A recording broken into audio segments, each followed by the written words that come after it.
안녕하세요. 네, 이용구입니다. 자, 오늘은 이번 시간에는 그 2020년 창업 시장을 함께 전망을 해 보도록 하겠습니다. 2019년도의 창업 시장을 읽으실 수 있으면 2020년도까지 그 창업의 흐름은 이어집니다.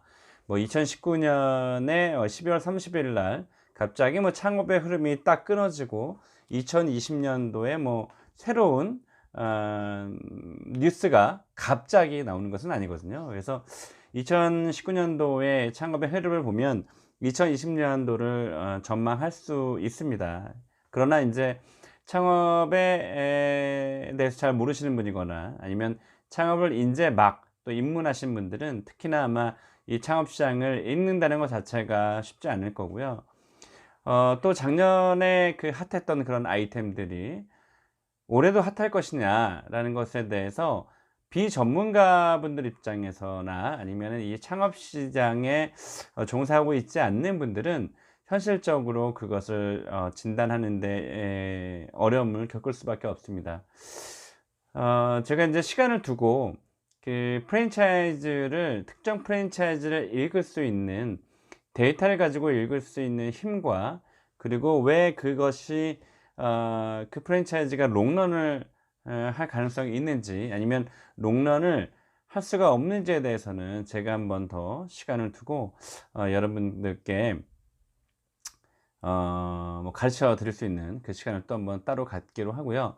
과연 그럼 2020년도 올해는 어떤 아이템들과 또 아니면 어떤 시장이 창업 시장이 어떻게 흘러가는지에 대해서 제가 말씀을 나누도록 하겠습니다. 첫 번째는 일단 올해도 창업 시장은 녹록지 않을 것이다 라는 것이 저의 지배적인 생각이고요. 왜냐면 아까도 말씀드렸지만 2019년도의 창업 시장의 흐름이 갑자기 좋아져서 우리나라 창업 시장이 뭐 널뛰기 하듯이 갑자기 변하지는 않습니다. 그래서 올해도 아마 2020년도 창업 시장은 녹록지 않을 것이다. 힘든 상황의 연장선에 있을 것이다 라는 생각을 합니다. 그래서 이미 2019년도에는 저가 전문점 시장이 창업 시장을 선도해 나갔다고 보시면 될 것 같아요. 그래서 2019년도를 그 제가 정리를 해 드렸지만 저가 전문점하고 프리미엄 시장은 양분해서 갈 수밖에 없는데 2020년 올해는 저가 전문점을 넘어서는 초저가 전문점의 시장이 될 것이다라는 게 저의 생각입니다. 왜냐하면 예를 들면 뭐 홍콩 반점, 짬뽕 뭐 굉장히 백종원 씨가 초저가 저가 전문점으로 어 중화요리 시장에 이제 뛰어들어서 성공을 거뒀죠. 지금도 뭐 그 성공의 흐름 속에서 뭐 있다라고 할 수 있겠지만 어 사실은 백종원 씨뿐만이 아니고 이제는 커피 전문점도 900 원짜리 뭐 커피만, 커피 온리 뭐 이런 브랜드들이 생기면서 기존의 1,500 원의 시장이 커피 1,500원 시장이 무너질 수밖에 없는 상황인데 인제 1,500 원짜리 시장은 인지도가 이미 굳어진 백다방을 제외하고서는 사실 1,500 원의 시장도 완전히 포화 경쟁 상황입니다. 최근에 뭐 메가커피가 잘 나가고 있지만 메가커피와 백다방 이외에 1,500 원짜리의 커피들이 경쟁을 하면서 치열한 경쟁이 앞으로도 또 예상이 되겠지만 최근에는 바나프레소라는 거 투샷에 거의 전보 사이즈의 1,500 원짜리의 그 상품을 내놨는데 메가커피와 백다방하고의 또 다른 점은 메가커피와 백다방은 약 15평 내외 아니면 10평에도 카페를 개설을 해 주지만 이 바나프레소 같은 경우는 최소한 30평 이상 40평 물론 15평짜리 20평짜리도 있습니다만 그 회사의 어떤 기본 철학 자체가 약 30-40평의 중대형 점포거든요. 그런데 소비자들 입장에서는 백다방이나 메가커피에 앉아서 커피를 마시는 것보다 일반 카페형처럼 30-40평짜리에 앉아서 1,500 원짜리 커피를 음용할 수 있는 그런 카페를 선호할 수밖에 없고요. 이 바나프레소 같은 이런 카페는 지금 강북에는 별로 없지만, 경기도에는 물론 입점이 되어 있지만, 강남을 중심으로 해서 1,500원짜리의 30-40평의 사이즈의 커피 전문점을 전개하고 있는 상황이거든요. 그렇다면 사실 그 한 상권의 가치 경쟁, 이게 사실 이 가격에 대한 그 개념이 다르기 때문에 뭐 경쟁이라고 하기에는 좀 사실 어폐가 있고, 어찌 보면 경쟁이라기보다 한쪽을 죽일 수밖에 없는 뭐 그런 상황이라고 보시면은 될 것 같아요.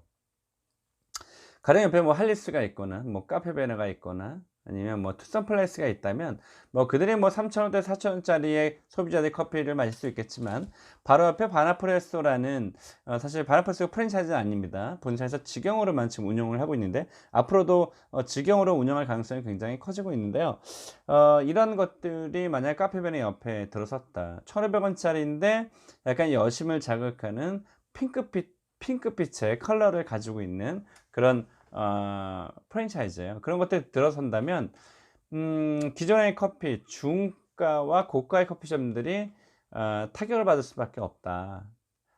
물론 이제 스타벅스가 옆에 붙었을 때 과연 타격이 있겠느냐라는 것은 또 다른 개념일 수 있겠지만, 아무튼 이런 저가 전문점들이 1,500원짜리들이 경쟁을 하면서 바나프레소 같은 중대형의 1,500원짜리의 카페가 시장으로 진입이 되면서 엄청난 피 터지는 경쟁을 할 수밖에 없는 그런 구도가 된다. 그래서 결국은 초저가 전문점 시대로 갈 수밖에 없다. 가격을 훨씬 더 낮추거나 아니면은 훨씬 더 올리거나, 그 둘 중에 하나를 선택할 수밖에 없다. 아마 이 그 저가 전문점을 넘어선 초저가 전문점의 시대는 2020년도에 아마 중요 그 키워드가 될 가능성이 굉장히 높습니다. 일본 같은 경우를 보면 과거 한 10여 년 전에, 10여 년 됐나요? 10년 됐나요? 요시노야, 그러니까 덮밥 프랜차이즈입니다. 일본의 덮밥 프랜차이즈인데, 그 제가 한 6, 7년 전에 일본을 갔을 때 그때 요시노야를 접했었는데, 얘네들이 24시간을 했던 것으로 좀 기억을 하는데, 그 덮밥을 그 일본의 퀄리티의 재료의 퀄리티는 굉장히 높다라는 것은 여러분들도 잘 알 수 있잖아요. 그런 것들을 4,000원에 판다라는 것 자체가 저는 사실은 이해를 잘 못했어요.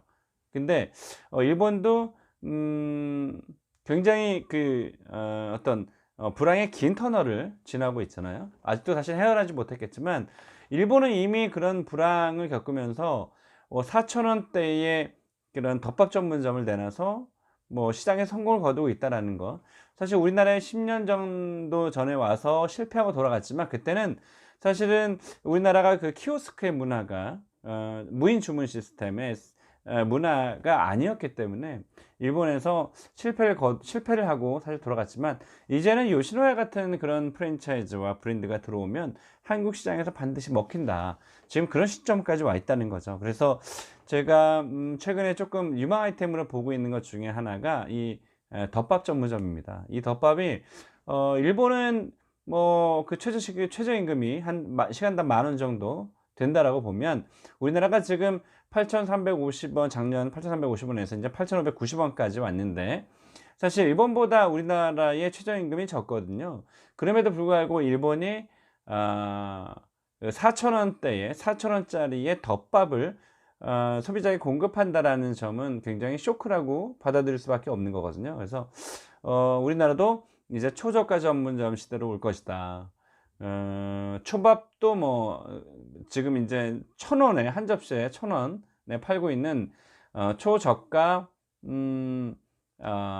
회전 초밥 전문점이 인기를 끌고 있습니다. 뭐 도쿄 이츠바라든지 여러 가지 그런 브랜드들이 지금 나오고 있는 상황인 거죠.